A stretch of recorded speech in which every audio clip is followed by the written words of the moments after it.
Welcome to the Drop the Needle podcast, your backstage pass to the mystical realm. I'm your host, Jim Alstott, and here, gifted souls step up to the mic sharing their spiritual journey. We're hitting the high notes and the low notes of their awakening, creating a symphony of enlightenment. This isn't just another interview show. This is where divine insights are channeled and universal truths are revealed. So crank up your stereo and sit back, because who knows, this just might help you compose the next transformative chapter of your soul's purpose.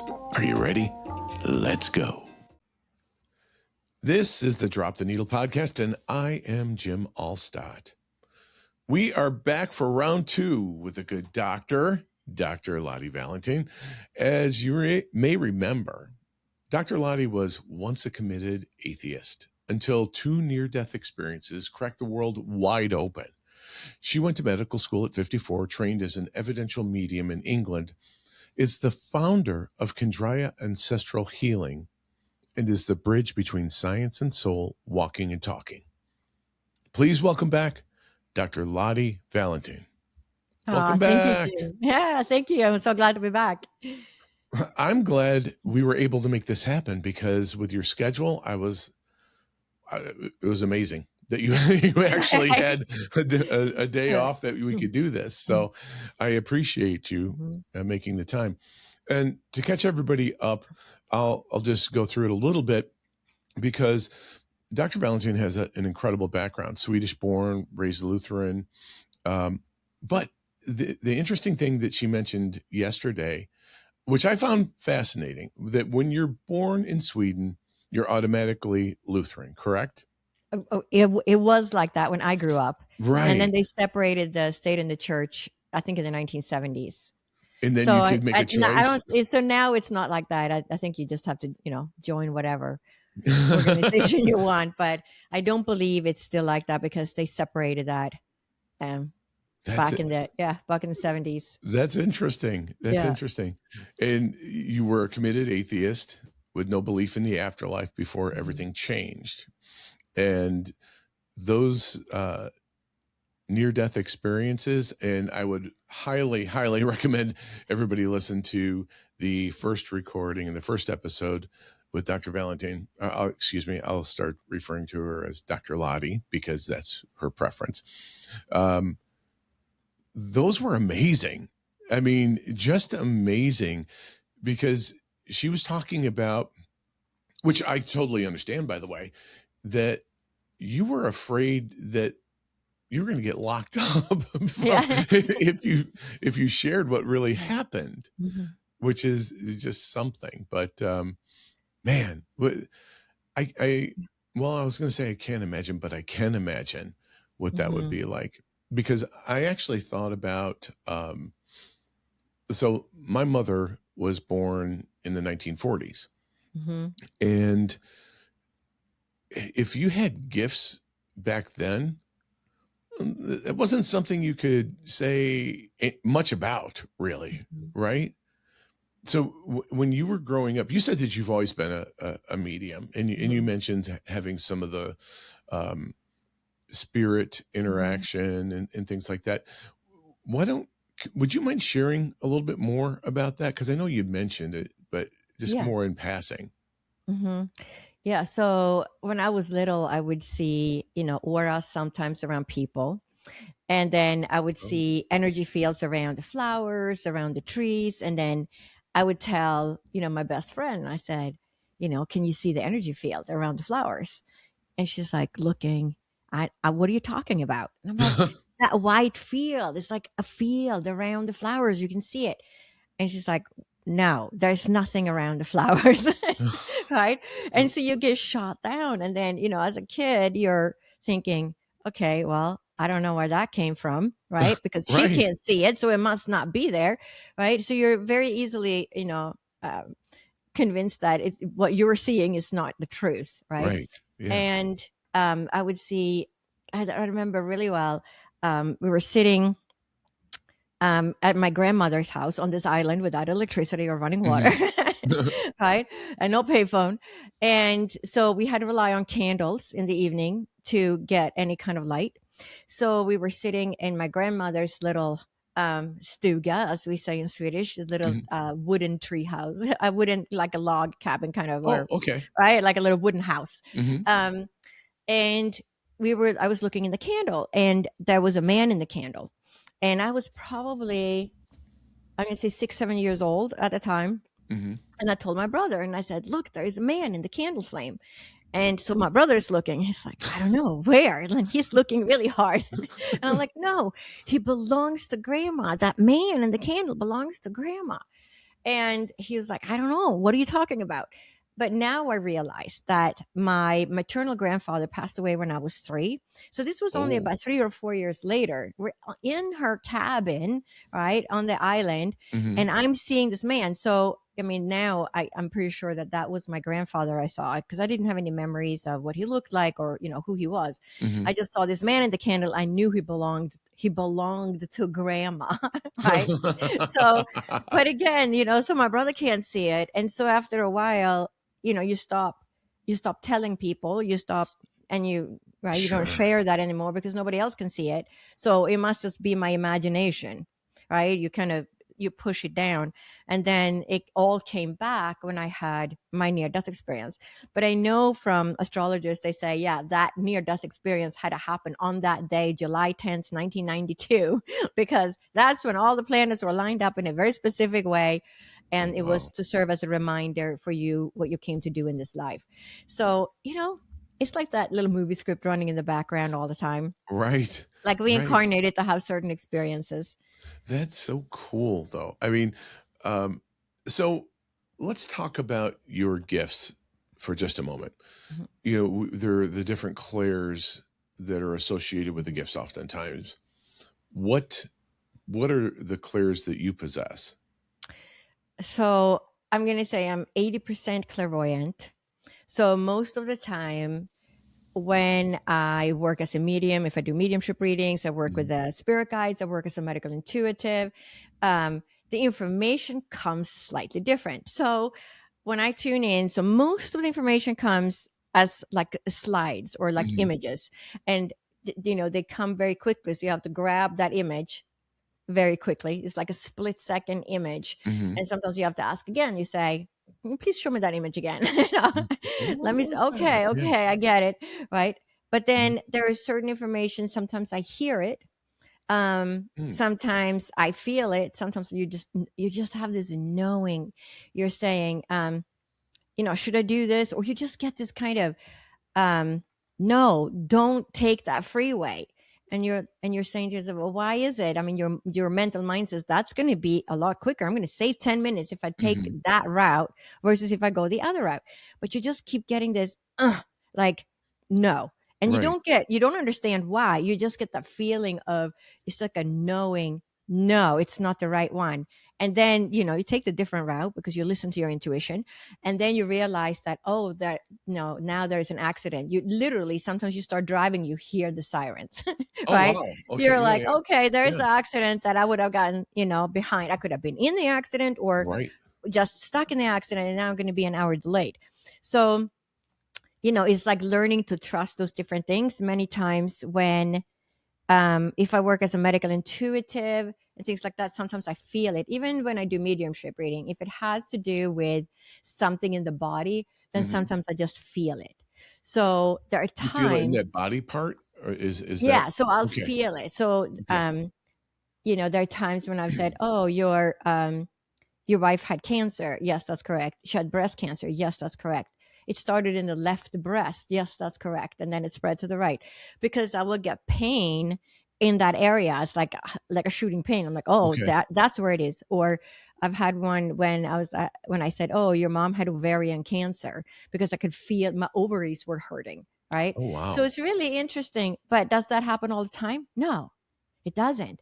So Hmm. every reading is different, right? So I'm just telling you, so it can be like that, but it Mhm. doesn't have to be like that. It's not like you get on a medical intuitive and you automatically know what's wrong with them. But could that happen? Absolutely. So when Okay. I got out of med school, when I was in med school, that's when it started. And I got through med school by meditating a lot. It didn't matter if it was 1 o'clock in the morning and I had been up 18 hours or 20 hours already. I would Mhm. always meditate. and sometimes I would just fall asleep, but it's what kept my sanity, because Oh, yeah. med school is extremely stressful.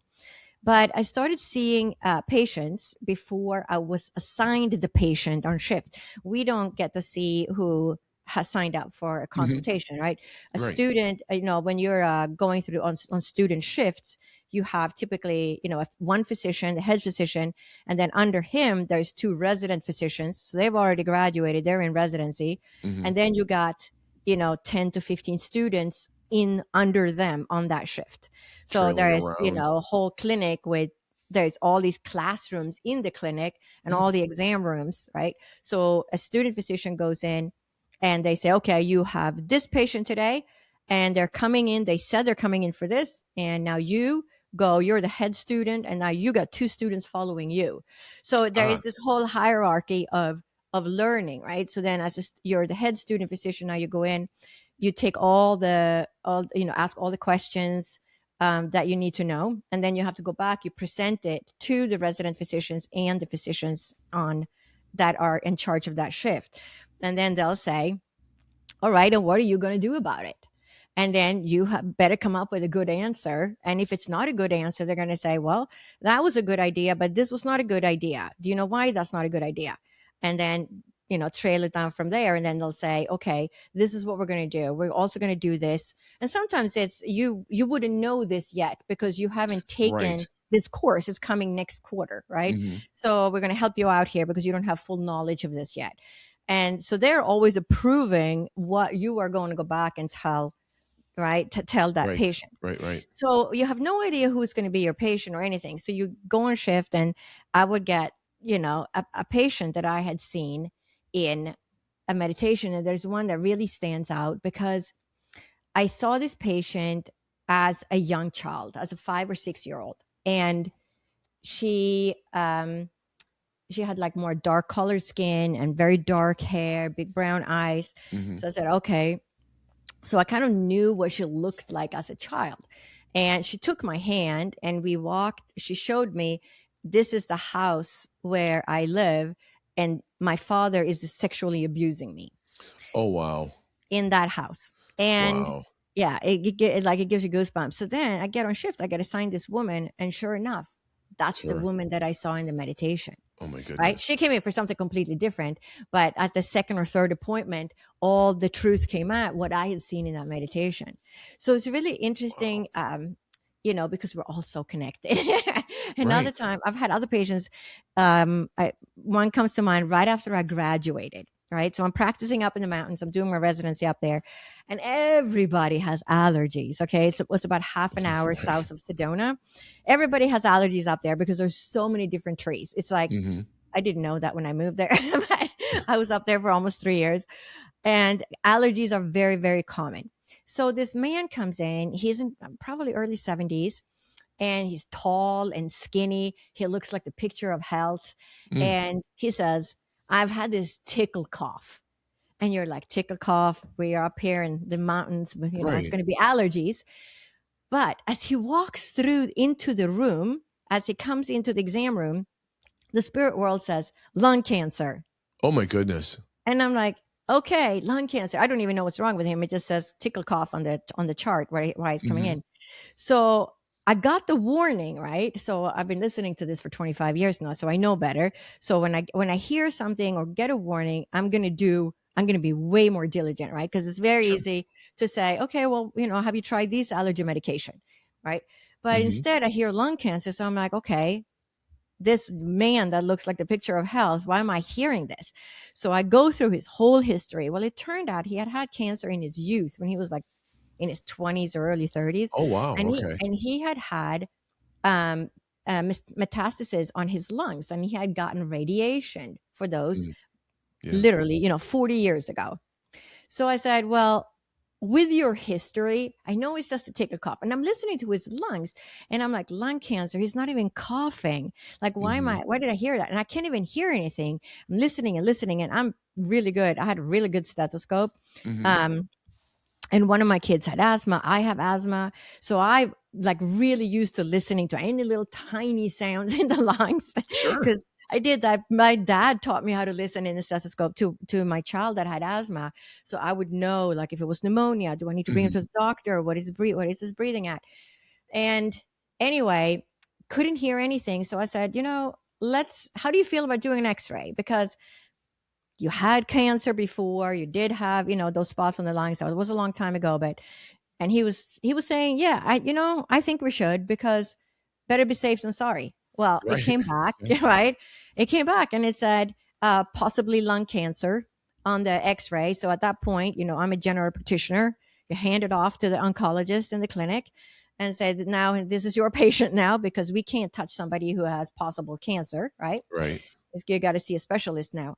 And sure enough, it was cancer. It was lung cancer. And he literally didn't have much time left. It was, I don't know, he passed away like 3 or 6 months later. But he was the sole caretaker of his wife, who had dementia. Oh, no. And by him finding out that it was cancer, it gave him time to put all the paperwork in order, to find care for his wife. And when he had done all that, he checked himself into hospice, and then he passed away. So I was so upset about this because I had just graduated from med school. Why did I become a doctor? Why are they telling me that somebody is sick when I can't save them? Right? What was the point of all of this? I was going to ask you that with your intuitive skills, were you able to tell that? Okay. Yeah. And then I went to Arthur Findlay College and I talked to my teachers and I told them this is what happened, but I'm so upset about it because why did I become a doctor if I'm not here to save them? Why am I finding out what they have? And they said, well, you did, because he got the time he needed to set up the care for his wife.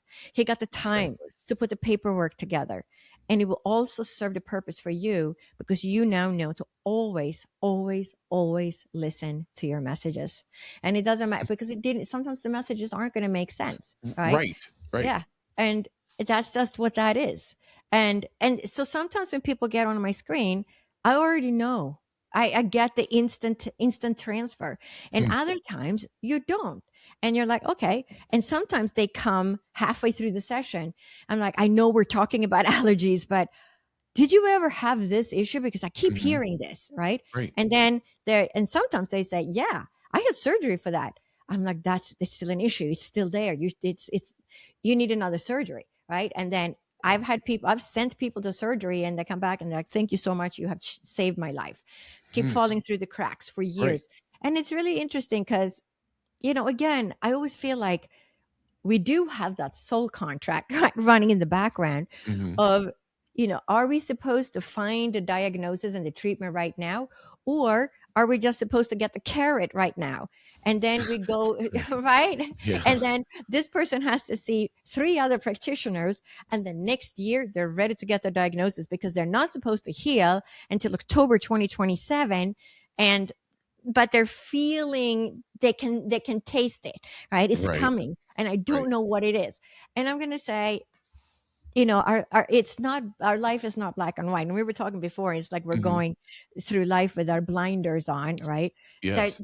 We can't see the future, but we know sometimes that this is right, this is wrong, and I can't explain it. But that gut feeling, right? Your gut. There's more. There's more signals from your gut to your brain than from your brain to your gut, right? It's the little brain in the gut. Yes. So just, trust those instincts, because sometimes we're just supposed to get a message and be pointed in the right direction, right? And so sometimes it's, sometimes it's like that. Yeah, I work with people in a medical intuitive, and I say, that's not it, that's not it, that's not it. Go in this direction. It's something over here. They're not telling me exactly what it is, but I know it's in this direction, right? Or sometimes it's just, it's just, Is that frustrating for you ever when that happens? It was in the beginning. Now I'm just, I'm just a messenger. I'm here to give you the message that I get, right?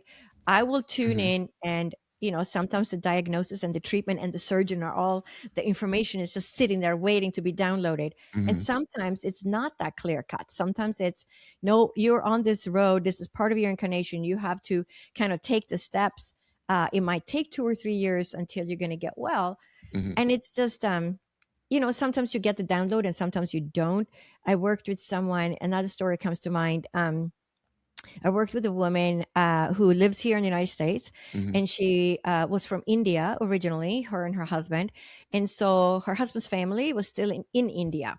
Mhm. And she said, my father in law got really sick and he has his own business. And we just talked about it. And she said, he was like the picture of health. He's has perfect weight. He's exercising. He's eating well. There was nothing wrong with him. And all of a sudden, he got really sick and nobody knows what's wrong with him. And he's in and out of the hospital. He can barely walk. He Oh, needs a wow. walker. And we worked, we did some ancestral healing or trance healing, I can't remember. Mhm. And she said, we're going to go over there and visit him, like 2 or 3 weeks from now. And I would like to do a trance healing when we're there.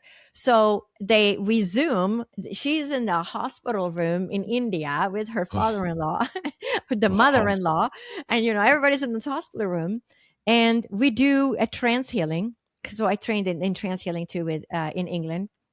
And basically, I'm just a channel in this life, right? I'm a born Right. channel. I'm a born medium. I'm the channel that sort of connects the energies. I'm not the healer. The spirit world is the healer. I'm the Yes. channel. It's just like I'm the connector. I'm the extension cord here, right? So when we did this healing, and this is unusual because this usually does not happen. The spirit world will never tell you what the future holds, right? They're not going to tell Mm. you, yes, you're going to win on lotto next week. Go get a lotto ticket, right? That would be nice, That right? would be nice. I'm I've gonna go out tried. and It buy doesn't work this. that way. Right? Right. I wish it did, but it Yeah, me doesn't. And too. we can't tell the future. But anyway, during this healing, I kept hearing. So this was in January. I think it was January 2024, if I remember correctly, 23 or 24. And I kept hearing, you're going to be well by July. You're going to Mm. be well by. And so I'm like, I'm just the messenger. So again, I said, I kept hearing this during this healing, but take it with a grain of salt kind of thing, because usually they never tell you about the future. But I did hear it. So my job is to tell you what I hear. So by July, like the end of July or beginning of August, she writes me an email and she says, you won't believe it, but my father-in-law is back to work and he is in complete health. Nobody understands what Oh my happened. goodness. So Yeah. as quickly as it came on, it Yeah. went And away then too. basically a year later, he was well and nobody really could understand what it was. But it's like the spirit world kept saying, don't give up, don't give up. Like, this is just, I don't know, what is that? You Right. incarnated No. to be sick for a year to what? To learn something, right? On his path, Sure. whatever. Maybe make him more humble, maybe make him more Mm. understanding for people Slow being sick, down. because maybe Open. his Yep. wife is going to get sick 10 Right. years from now, and he will know what that feeling is like, right? We don't know what the purpose is behind all of it, but No. it is interesting because, like that, of the having my near death experience and understanding that there is no time on the other side, that past, present, and future sometimes just blends Right. together as one. I'm sure that helps you with your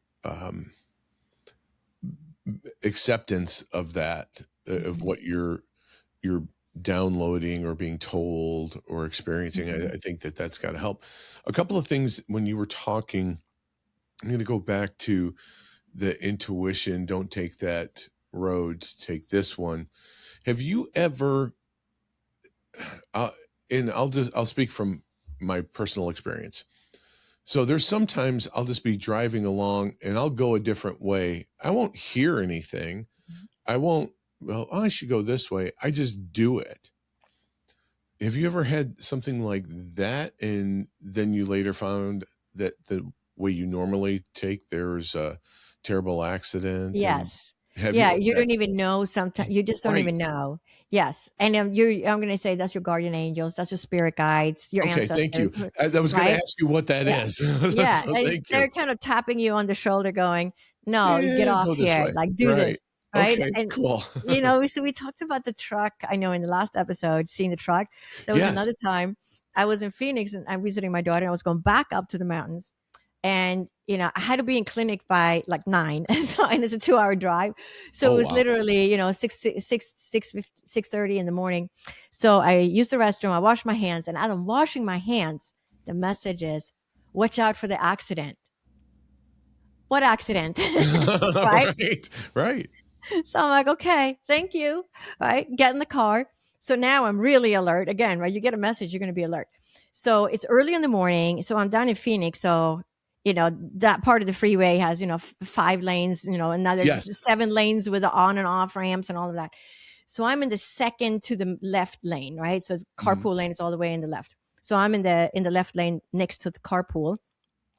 And it's not that many cars yet, but I'm very alert because I got that message. So I'm driving and I'm watching, my rear view mirrors, who's behind me, who's coming Doing up, your who's checks merging, all the way around you.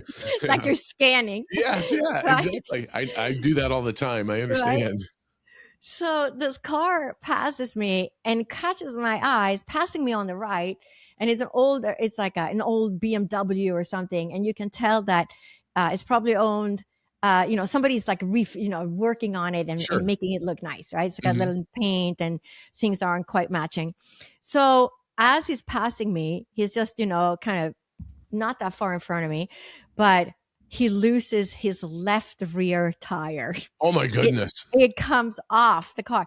And so I can see it's shooting across, right? It's his left rear. So it's shooting towards me because I'm the lane to the left of him. Sure. So it's crossing over, right? Crossing over the lanes. So I'm, slamming on my brakes, not hard enough to start skidding, but as much as I can to slow down. And literally again, it's like an inch. It passes right in front of my car. And then it hits the curb in the carpool lane. And there was no car there either. Oh, thank goodness. And the guy who drove the car, I know it was a guy because I could see him, manages to steer his car. I see it, skidding. And it was, you're just like, thank you, spirit world. He managed to steer it off and he lands in the off ramp. And his left tire landed in the off ramp to the left of the carpool lane. And I was just like, okay, thank you. Now I can breathe for the rest of the, 2-hour trip back up to the mountain. Holy cow. But, so when you hear those things, always listen because you don't know. No, that's amazing. Yeah. That's very cool. You've got wonderful stories, Jenny. You really do. So many. They're very, very cool. I like that. I had mentioned in the part 1 of this that there were so many questions that I didn't get to, and I was thinking a lot about them yesterday because your kids are involved in they're performers, professional performers in music, and we have a mutual admiration of music, and I know that you build your ancestral work on engineered sound frequencies designed to sync the brain's 2 hemispheres, right? So I'm curious to know, as a physician, what convinced you sound could do clinical work and not just for relaxation? I think that's going to be, we're heading in that direction and it's going to take time to get there. But right around the time in the early 2000s, right around the time right before I got the message that I had to go to medical school. Did we talk about that? Oh, you did. I was just going to say, what? Okay. All right. So remind me to go back to the frequency. Okay. So anyway, but I love the frequency first. So I was, doing a lot of reading. I knew I had to go back to it. And I was just outside our house in East Bay, San Francisco. And I get this download saying, it's about the frequencies. It's the frequencies. If we know the frequency of the disease, we can heal it. And it's all frequencies. And I'm like, and then the next message was, but you're not the one who's going to discover that. Somebody else is working on that.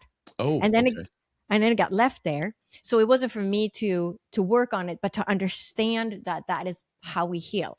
And then, my kids were teenagers, so it's in the early 2000s. It's 2004 actually. So I had just declared that this is it. I'm healed. My watch ticked for an entire year, for 12 months, and I'm doing great. And I'm finally healed from this bone marrow suppression. It took 6 years of being really, really sick. And then it took another 6 years of, I don't know, I may never be normal again. Right. And so I lived that for several years. And then finally, 12 You years mean out. physically, right? Yeah, physically. Yeah, we're never going to be normal. I know. The other way. Truth. So Sorry, I was just teasing. I look on my computer and I said, well, I can't go back to tech work, right? I always knew I was a healer as long as I can remember. My dad was a physician and I wanted to be a physician as long as I can remember. And my dad would always say, no, you don't want to be a physician. It's a lot of work. It takes a lot of time. You know, I was born in 1958. So I was raised in the 60s. So it was very different. I mean, we couldn't even get a checking account as a woman back then. That wasn't until the 70s, right? We got credit cards and checking accounts. So I was raised in the 60s. And my dad said, it takes a long time. It's really hard work. You know, you want to have a family. And, you know, and you know, he also could see my motherly instinct and all of that. So he said, just be a nurse. My dad said, just be a nurse. It doesn't take us long. And I didn't want to be a nurse. And then all the things happened in my life and I moved to the United States. And then, you know, the rest is history. So I knew at this time, I said, okay, I have to follow my true path. I'm a healer. I came to be a healer. So I look online and I find a website that says naturopathic medicine.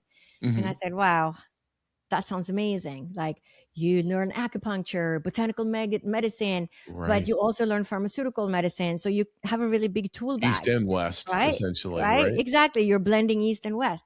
And I closed my computer because I said, wow, this is a real medical school. I can't go to medical school. I don't even have all the prerequisites, right? I have I didn't have any of the science classes. And I'm in my mid 40s now, right? So I'm thinking, I can't do this. So I go into the kitchen and the spirit world drops in. But now it's been 12 years of me listening to the spirit world. So I know to listen, right?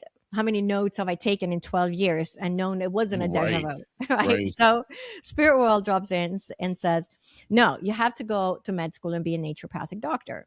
You know, we still have free will. It's not like you have to follow, right? You still have free will. Right. But that was the suggestion. And they said you are to combine East and West. You're to bring messages and healing to the people. And you're to write 2 books. No, wait, 3.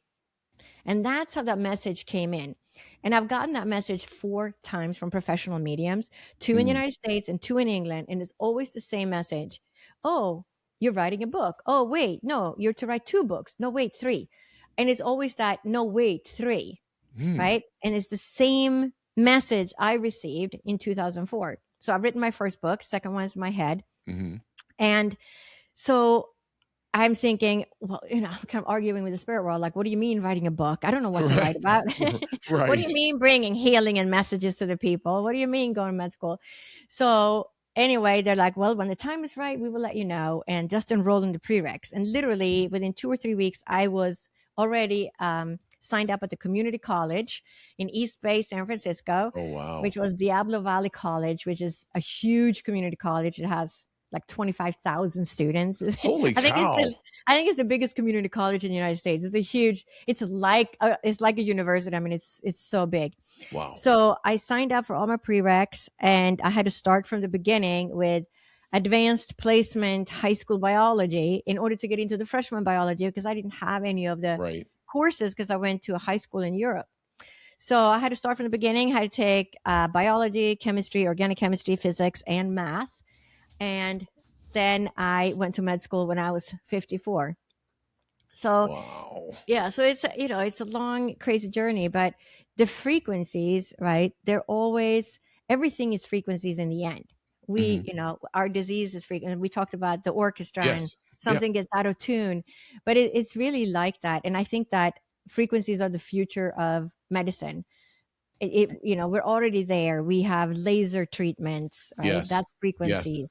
And there's some really amazing treatments. And I think music is just, one of them. It's different tones. And we have tuning forks, right? We tune with the tuning forks. We have tuning forks that we put on the body and it brings a certain vibration. Acupuncture works with the meridians and the energy flow. We have homeopathy, which is they take a substance and then they dilute it so much that there's nothing left of the original substance, but it still works, right? So what is that? I mean, the way I look at it, there's no scientific proof of any of this because nobody really understands how it works. But when you think about it, like water holds frequencies, right? So they dilute in water, they take the substance, and it's the frequency of that original remedy that's left. So it's, like heals like. So if you're coughing, you're going to take a remedy that causes a cough, right? That Interesting. particular cough. Okay. So it's the frequencies that, it's like noise canceling headphones. That's what homeopathy kind of is like. So it cancels out the frequency. That's how I look at it. But we can't No, say that's exactly how it works. It's no, I just love my that though. interpretation of it.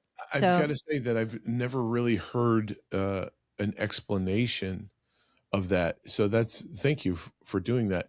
And so with the frequencies, I know that, so I have a Rife machine mhm, with the coils, a mhm, chi coil. And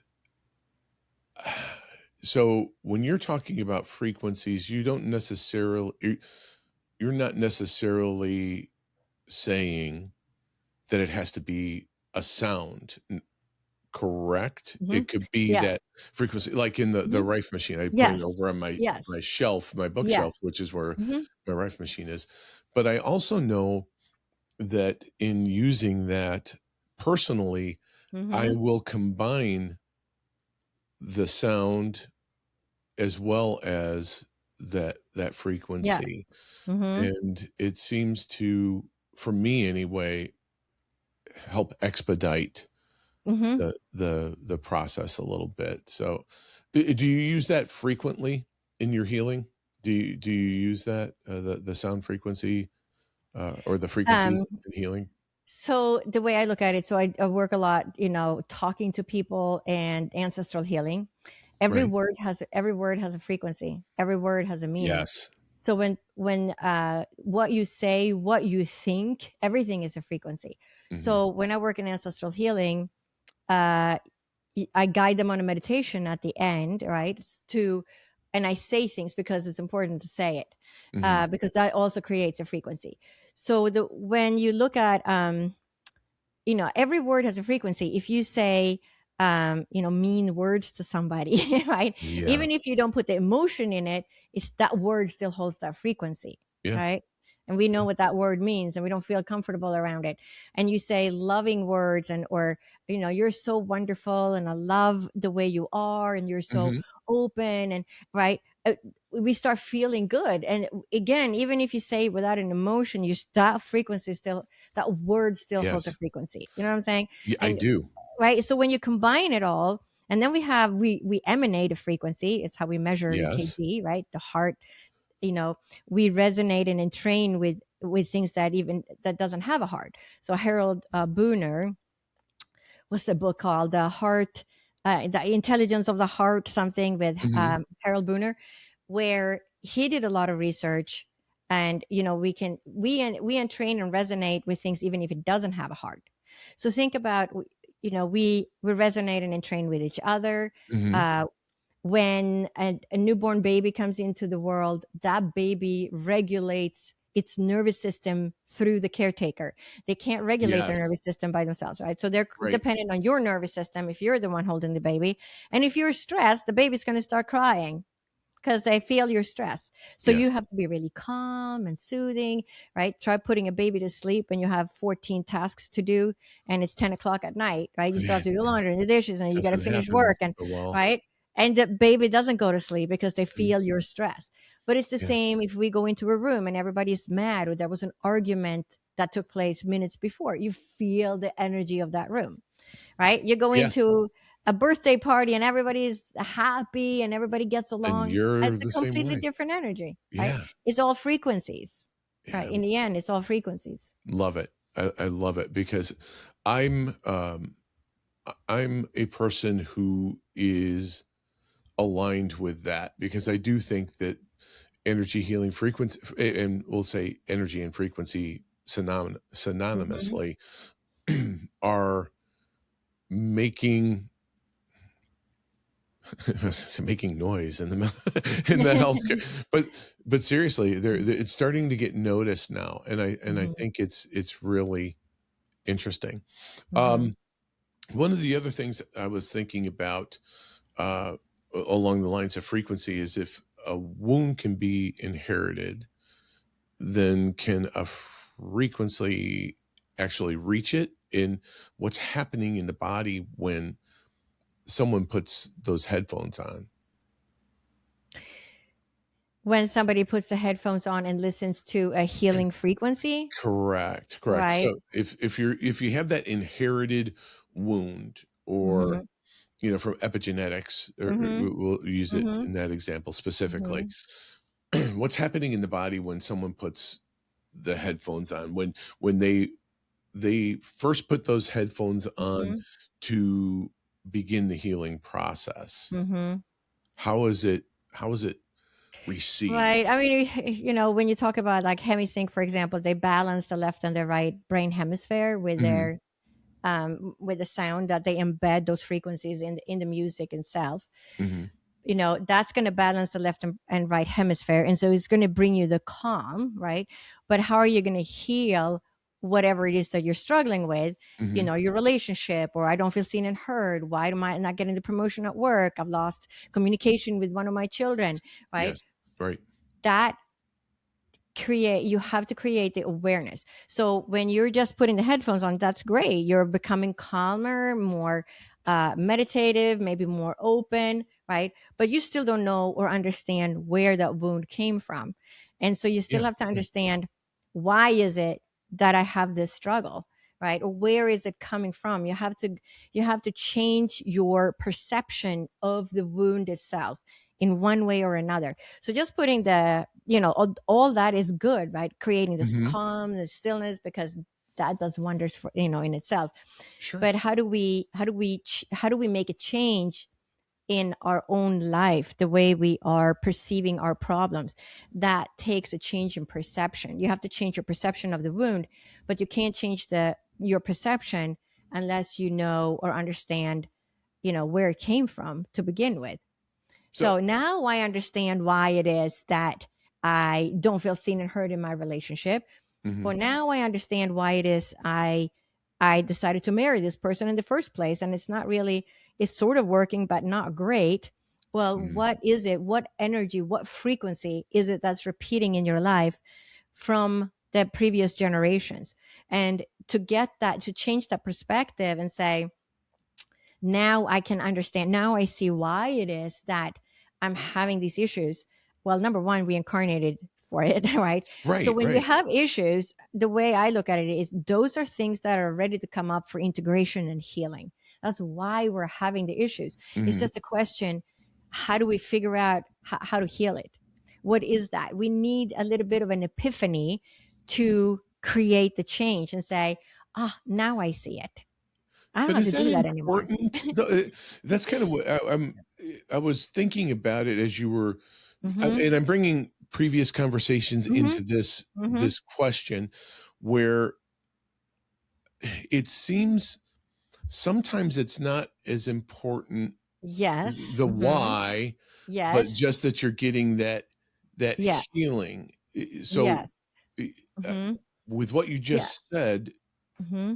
how does that Yeah. connect? I'm going to say there are times, right? So there are times when we work in ancestral healing and we don't know our heritage. We were adopted. Mhm. We don't know anything about our parents. We never met them. Um, and you've never been told anything. So how do you know what you're here to heal? How do you know where it came from? You don't, because you don't know anything about your parents, right? Right. Yeah. Or sometimes Exactly. you just don't know anything except for mom and dad, because everybody else had died by the time you were born Right. and Yeah. nobody ever talked about them, right? And that's where the superconscious abilities come in. Okay. That's where our intuition comes in. So when I work with people that don't have any memories, don't know anything about them, then I say, all right, let's close our eyes. We're going to go on a journey and we're going to see what comes forward. And there are times when we'll get the same answer, which is really Oh, wow. interesting. Okay. It's like, Okay. are we connecting? What's really happening scientifically on the other Mhm. side? But, sometimes we'll say, wow, there was an uncle that served in a war and he was a prisoner of war. I got the same thing. All right, let's go with that. Right. Oh, And wow. then we do healing on that. And we say, hey, because it's just the integration of, in the end, it's just the witnessing of the events, the understanding the hardships that they lived through. We're Gotcha. closing a loop. It's just it's coming up for integration. Whenever we have an issue, I'm going to say it's ready to be integrated. It's just a matter of bringing it to the surface and then saying, wow, I don't have to do that now. I can let go of that. Mm-hmm. Sending it, sending that back. That's a hard thing to do, though. You Mm-hmm. know, let's say, for example, that you do know your parents, you do know your family Mm-hmm. history, and all those other things, because you're talking about, and if you're 60 years old, Mm-hmm. you, let's say, so essentially like 57 years, 56 years of holding on to that. Mm-hmm. There's comfort in that Yeah. because we know it. How do Mm-hmm. you how do you get someone to the point where they're willing to go, I know this will be better for me if Mm-hmm. I just do this. I don't know that I can. Yeah. I don't know how. How do you get Yeah. that? Yeah. You have to peel back the onion, right? So it sometimes people can release a wound like that in an hour. And Okay. sometimes it takes a couple of sessions. It's like you're peeling back the onion. It's not quite ready to be released yet. Um, it's like almost like you have to create the awareness around it first. So you might have, I'm afraid of the sirens, or I'm afraid of crossing a bridge, or Okay. whatever it is, something simple like Sure. that. And then you don't even know where it came from. Like, why am I even afraid of that? I never Right. seen anything bad, or, I don't know anybody who was in an accident. So why is that fear there in the first place? And then Hmm. you realize that, oh, wait a second, my mom had the same fear. Oh, okay. So your entire childhood, you heard your mom saying she was afraid of Yes. crossing bridges. Okay. Yes. Right. Right. We're repeating that wound. And Yeah. there's no reason you have to be afraid of bridges because your mom was afraid of bridges. Right. Right. And so, Illogical at that point. Right. right. So we just tune into that. Uh, as children, we just tune into that. And then we repeat it as adults. Mhm. So there are, sometimes it's simple like that. But many times, there are many things like that, and they are quite simple. It's just a Mhm. matter of realizing, where they come from. And again, sometimes we don't, and then we use our intuition and our clairvoyance and our clairsentience. Everybody is intuitive, okay? Yes. Everybody has clairsentience, clairaudience, clairvoyance. You can see, hear, feel, Mhm. know things, right? Everybody has that to a greater or lesser extent. I have a lot of it because it's my work in this life. But Right. it doesn't, I'm saying everybody else has intuition too. And I'm going to tell you something funny, that my best friend who couldn't see the energy field around the flowers when we were little, Hmm. after I had been to Arthur Findlay once, and I was in Sweden visiting my family at the same time, because it's just a little skip over the pond there to get to England. And so I'm telling her about this, and she said, and she's a nurse, she became a nurse. Oh wow. She goes, I have to do this. When are you going back? I'm coming with you. And now, Wow. so she also became a medium. She didn't see any of the things I saw when I was a little girl, Hmm. but she still became a medium as an adult. Wow. Isn't that And something? yeah. And then she was guided through, at Arthur Findlay College, they kept telling her, you're here to work with colors. You're here to work with colors. And she's like, I don't know. I guess I'm supposed to paint or something. And literally within a year or two, she was so good at painting. She started selling her artwork. Okay. Get out. Yeah, she never had a near death experience. She didn't see, fields around the flowers when she was a child. Hmm. So the thing is, we all have, and she's a nurse. Right. So we're Right. like, okay, we know what you're doing in retirement. That's going to be your You get a income, painting. Yes. Yes. right? But we all Absolutely. have gifts. We all have gifts. And sometimes we're not even aware that we have gifts.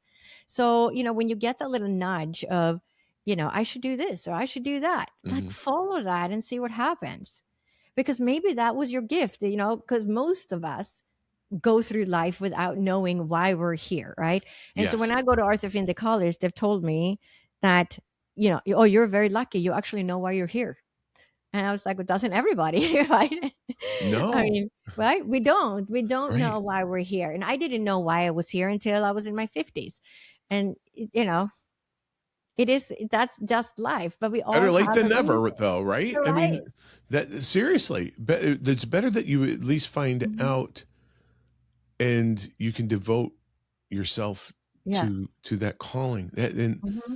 so you had mentioned your friend, and when you were children, Hmm. talking about the energy fields and everything. I'm curious to know, since you were raised in a family, it was like a science first home, let's just Mhm. call it that. What was it like when you finally told your family what you'd become? What was Yeah. that conversation like? I didn't tell my mom and dad about my near death experience until like about 2 years later. And they were visiting us. They would come like every year and visit for like 2 or 3 weeks. Hmm. And I told my dad about the experience in the ER and how I left my body. Okay. And he just laughed and he said, no, no, no, no, it just can't happen. It just can't happen. It has got to be a hallucination. It just can't happen. And then my mom at the other side of the table going, but listen, honey, like, what if it's true? What if this can happen? And Right. my dad just, no, it just can't happen. He was such a scientist, black and white.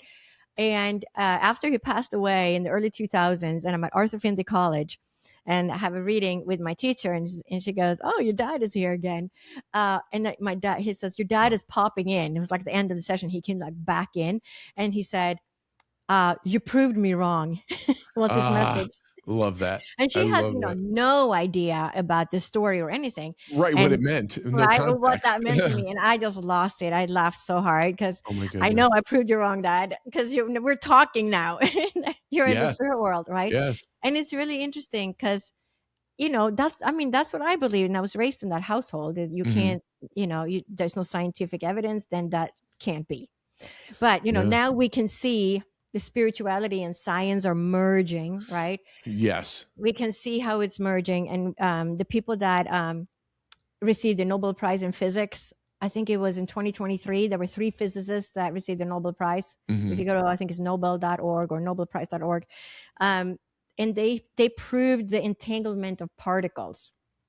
So to make it very simplified version, because we're going to talk real things like apples and Okay. versus particles, but they proved that. So if I have 2 apples in my home and you have 2 apples in your home, and so the apples in my home, they're lying next to each other. They've met. They know each other. They're buddies. And Okay. your apples are buddies. They know each other.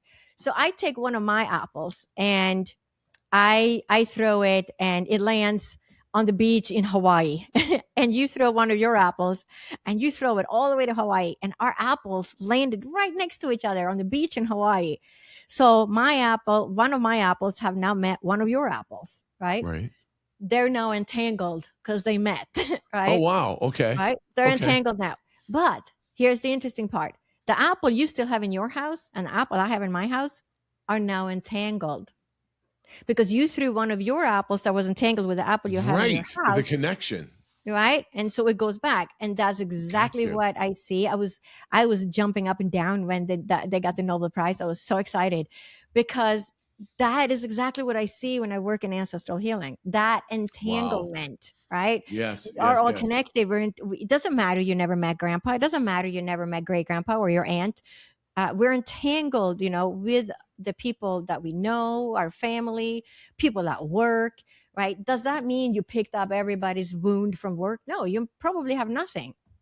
But what happened in the past was your great grandfather a slave owner, right? Okay. And he caused Yeah. a lot of harm, right? Yeah. Trauma. It's that trauma that gets passed down. That wasn't resolved. Yeah, so that you could be entangled with the slaves and the treatment that your great grandpa and how he treated those people poorly back in the day, right? Hmm. And so, if that has never been resolved, you might have said, "Oh, don't worry, I'm going to take that one in this life. I'm going to solve it for you all, right?" So it's Hmm. like I'm going to say, if there's 100 problems in your lineage, you didn't take all 100 problems. You probably Right. took 3, Yeah. right? Right. You Right. took a few. And if you solve those, then maybe they give you another 3. Okay, well, you did a great job. Can we give you a couple of more? Can you take these 2? I think you can handle some I mean, we more. don't know what's going on in the Right. background, right? So we just kind of have to, we do the best we can. And Hmm. I'm going to say, the more we let go, the easier life becomes because we can't control it. We're here to have an experience and we can't control the future. We Right. can't control. I mean, there's certain things we can control, if you want to study and Sure. become something and get a degree, but we can't control everything, but So listen to the intuition.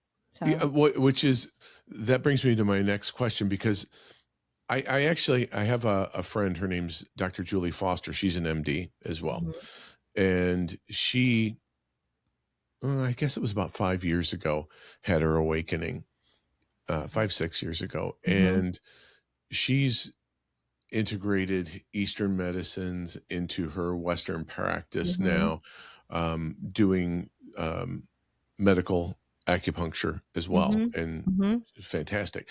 But my question for you is this, because I don't know that I've ever asked her this. When you're in the examination room, mhm. what point do you draw the line as a physician and the other things Mhm. kick in, whether Mhm. that be somatic release or what have you? Yeah, when you work, I'm not in practice anymore, but when I was, I have to draw that line. You can only do when you're in practice what you are allowed to do under your license, right? Okay, So, right? well, that So makes it easier to define it. I cannot do anything that's not part of my licensing. Okay, What I okay, can do is if I hear a message saying you have lung cancer, I'm going to go the extra mile and I'm going to say, let's run some gotcha, labs. Let's do gotcha. some imaging. Okay, What is okay, that? Well, no, why are they giving that message? But I can't. I'm not allowed to do anything that I'm not allowed to do under my license. So you have to be very. It's very very careful. black and Yeah, white. You yeah, have to yeah, chart yeah. everything. You have to code everything, right? And so there are limitations there on what you can do. Okay. Luckily, a naturopathic doctor in the state of Arizona is allowed to, we're like a general practitioner or an MD, Hmm. so we have almost the exact same rights. We can't prescribe narcotics, but other than that, we are pretty much have the same rights. Okay. And we can do acupuncture. We can do treat with botanical medicine and homeopathy. Versus if you go to an MD, depending on their training, depending on the state that they're in and what the licensing looks like there, you can't go to a doctor and say, well, what about milk thistle? Can I take that for my liver? Sure. They can't They can't prescribe do that. it. It's Okay. not under a regular MD scope of practice. They're not trained in botanical medicine, and so they can't do it because the integration of botanical medicine with pharmaceutical products, right? There's some red flags there. You can't take this Sure. botanical medicine if you take this kind of medication, because they can slow down that other medication. So now you get an overdose of it, or it speeds it up, and so now it doesn't work anymore, right? So it depends what pathways it takes when you're going through the liver, basically. Hmm. So so a regular MD can't do that unless they trained in it, and so they became like functional doctors and have extra training, and now their tool bag is a little bit bigger. But we're all restricted by our licensing and what we're allowed to do. Okay. So that is more defined than I would have thought Yes. that it would Yes. that it would have been. Yeah, we Which, think every doctor is the same, right?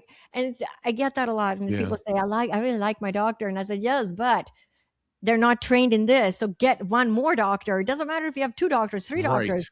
You can go to this doctor for the headaches, you go to that doctor for your stomach, and you go to that doctor for your feet, right? It's Yes. okay to have a bag of doctors. It's like if you don't like your hair cutter, you're going to go back to get the same bad haircut. No, you're going to get a new hair cutter, right? So Right. Right. sometimes it's like that. And it's the same thing with doctors and dentists and everything else, because there's always the right one, right? And Hmm. maybe that doctor or dentist or nurse or hair cutter served their purpose. And now it's time for a new one, right? Because they were Hmm. really good at fixing these things, but now you need a specialist over here, right? So Hmm. it's hard because we tend to think that everybody was steeped in the same mold, but that doctor and they're going to be good at the things that they see in their patient base. So if they've seen a lot of Lyme disease in there because they're practicing on the East Coast, Hmm. they're probably almost experts in Lyme, versus if you live somewhere else where Lyme is not so prevalent, Right. you might have to hunt down a doctor that actually knows how to treat you, right? Yes. So Yeah. but it's the same thing with everything. Is it depends what they're familiar with. And just because you got a scan at the hospital doesn't mean that the radiologist read the scan correctly. So Right. you can have That happens a regularly, scan by the done way. at a hospital and then they say, no, we don't see anything, right? Hmm. And then 3 years goes by and some other doctor takes a look. Can I see that scan? Oh yeah, we can see it right here, right? Yeah. Oh yeah, you do have this. But Right. why did they say they couldn't see it? Because that radiologist wasn't familiar with that Right. disease. And looking Because for it. sometimes Right. because they're looking for all the red flags they were taught, but Yes. sometimes we're not taught everything. They can't squeeze everything into 4 years of medical school. When I got out, I was like, wow, this is it. This is all we're going to know. Because I knew how much it was that I didn't know, because I grew up in a house where my Right. dad was always talking medicine. So I heard all the crazy stories from World War II, because he was in med school then, right? Oh, And all the yeah. crazy things of, that he lived through.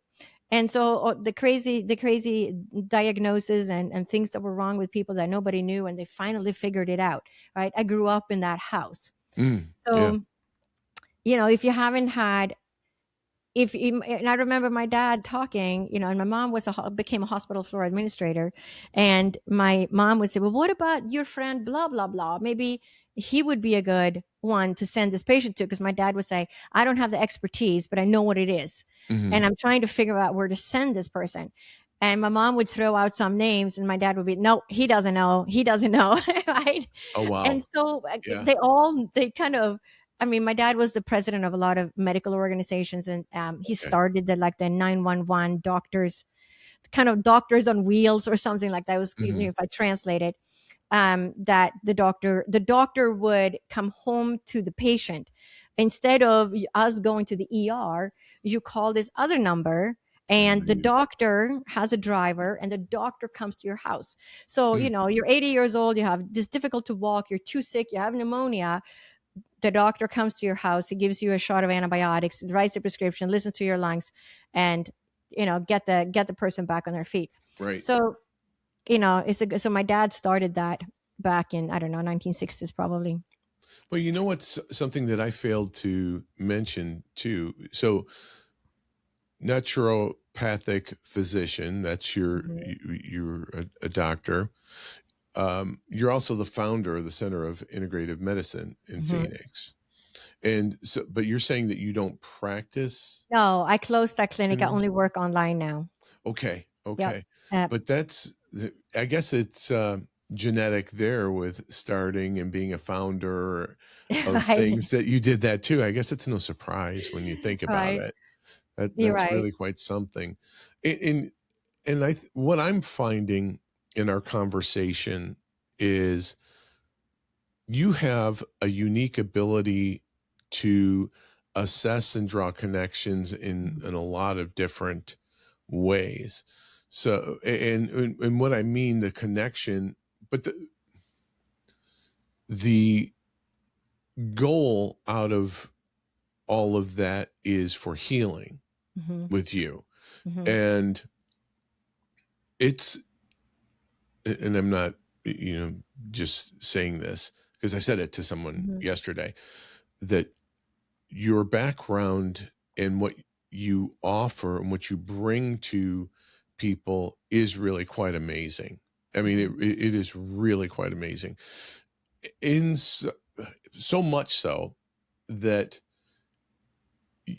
and you're a medium, and I know that, but you kind of laid everything out for me, how it was going to go, and it wasn't planting the seed in my mind saying, oh, you can expect this, because I'll be honest with you, when something like this, something new happens, a new practice, a new gift or a healing method comes in, I'm less paying attention to what's being said and focusing on the feeling that I get. And I don't know if that's right, wrong, doesn't really matter. That's what happens with me. And then as I go along and things start to unravel a little bit for me, I go, oh yeah, she said that. And I wouldn't have Yeah. been able to tell you when it was going on. You say, Yeah. what did I just say? I don't know. I'm embarrassed to say I don't know, Yeah. because I'm so focused on just receiving what Yeah. you're giving. Mhm. Uh, so I don't know if that makes sense, but it really is something. And I would tell you, the audience, I will tell the audience that it is worth your time and efforts to meet with Dr. Lottie. And I can't speak from like the medical intuitive side, but from an ancestral healing, there, what you said to me, Mhm. nobody's ever said. Yeah. And after I repeated it to Mhm. someone, they go, well, yeah. Oh, Yeah. yeah. Yeah. And it was like getting hit in the face with a 2x4 of going, Yeah. holy crap, she's Yeah. right. Mhm. And it was like instantaneous with Mhm. you. It's like you already knew where it was Mhm. going. Yeah. But it Mhm. was really quite something. And I appreciate you Mhm. very much for what you do. Now, how much of your time is doing healing, and how much of your time is teaching your course work or doing your courses? Yeah, it just varies. It goes through stages where, um, you work a lot with clients, and Hmm. then you get an epiphany of, I should be teaching this. And then you Right. start working on a new course at the same time, and then you teach the course, but you're still working. I don't know. It's just, I don't know. I feel like it's just a constant blend of, um, it kind of ebbs and flows. There a month or two with more clients, a month or Mhm. two with more teaching. And I just kind of follow the guidance of the spirit world and the downloads. Mhm. It's like, okay, we got to do this now. All of a sudden you just get this, epiphany Mhm. of, I need to do this.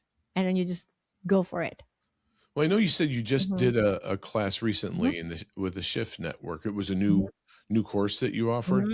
Hmm. Hmm. Is that going to be out for public consumption again, or is it live coursework? I don't know if it's recorded No, or not. but I will probably teach it again, maybe in the fall. And the best way, and I'll just teach it, myself, Hmm. because I already taught it for the Shift Network. And the best way to learn about, when those course offerings are coming out is to sign up for my email Newsletter. list, my Okay. newsletter. Yeah, go to Okay. my website, sign up for the newsletter, because that's how we're going to announce it. Sometimes, it would be, we're going to be teaching a course. Is there anybody interested in this? If we teach this in November, put Hmm. yourself on the list. We're only taking this many people, right? So you want to make sure that, you're staying on top of things. Right. Yeah. Right. No, and it is drlottie.com. So Yeah. drlotte.com. Yeah. And one of the other things that's and I'll circle back to one of my initial questions on this episode was the frequency in the Hemi-Sync. You've got, what did you say? You've got 8 or I have 8 releases 8? with Okay. Hemi-Sync. Yep. Mhm. And if anyone out there has ever listened to the recordings from Hemi-Sync, they really are quite something. Mhm. They're wonderful, and I think that I'm and I actually asked you because the Hemi-Sync site, at least on the computer, was not as easy to navigate to find Yeah. your courses as I would have liked. But Yes. um, Mhm. what we can do is, if you're okay, I'll get the Hemi-Sync recordings from you and put it on the playlist, as well as your most recent course. Mhm. I'm intrigued by it, and especially having experienced the um, Kendraya ancestral healing session that Mhm. I did. I, I I'm not BSing people out there. It was something that I hadn't experienced. Let's put it that way. Maybe not initially. Well, initially there there were some things Mhm. during the meditation. I was like, oh, that was kind of interesting. Now, oh wow, I've never had that. What was that? And you immediately had Mhm. an answer for me. But the days following Mhm. were Dr. Lotte had said, oh, it'll take a little bit of time, but it'll start to open up, and you'll start to open up, and you'll start to get these things. And that's really when it'll start to cook. That's my word, Yep. verbiage, not hers. Yeah. But that was true. And it was something I had not experienced before. Those jolts that we discussed, that you likened to a Kundalini awakening, which I wasn't aware of either. I've heard Kundalini awakening, and even watched some of the things on Gaia about Kundalini awakening, and it still didn't make sense to me. But you were able to describe it in such a way that I was like, oh, I got it. That makes sense. You know what I think I'm going to do as well, because we're about at the end of our time. I'm also going to make sure that if you wouldn't mind emailing me your list for your songs, because I'll put them on both episodes, unless you have, even if you have some new ones that you'd like to add, I'll add those to it. I think there's no problem, because being musical fans as we both are, I think I wouldn't be surprised if you had extras to add to it. But is there anything that you have going on right now that you'd like to let everyone know about? Your book, you had mentioned a book. Right. I'm writing about. It's in my head right now. I'm probably going to start writing it in the fall. Okay. So that is on its way, and courses that are coming. There will definitely be courses coming, and teaching about ancestral healing, and I'm always teaching a couple of times a year, so I just don't have my fall schedule laid out yet. Gotcha. But the best way is to sign up for my newsletter. Fantastic. And we'll make sure that I have the drlotte.com, drlotte.com on there, so everybody can just go ahead and get on the website. And just so everyone knows, I don't always subscribe to everyone's newsletters, because otherwise I'd have hundreds of emails to go through a day. And I don't mean any disrespect to anyone that's been a guest. But I do have a few, and Dr. Lotte's is on there. And I think for me personally, the real anchor to all of this is that scientific backing, or evidentiary evidence, I guess I'll just say evidence, scientific findings that support a lot of what you're talking about. And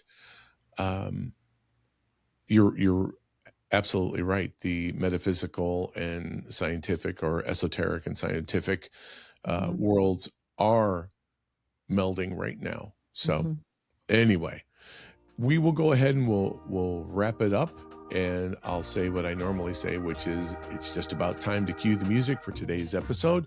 But don't forget to like, comment, and subscribe to the Drop the Needle podcast. And I mean that, people.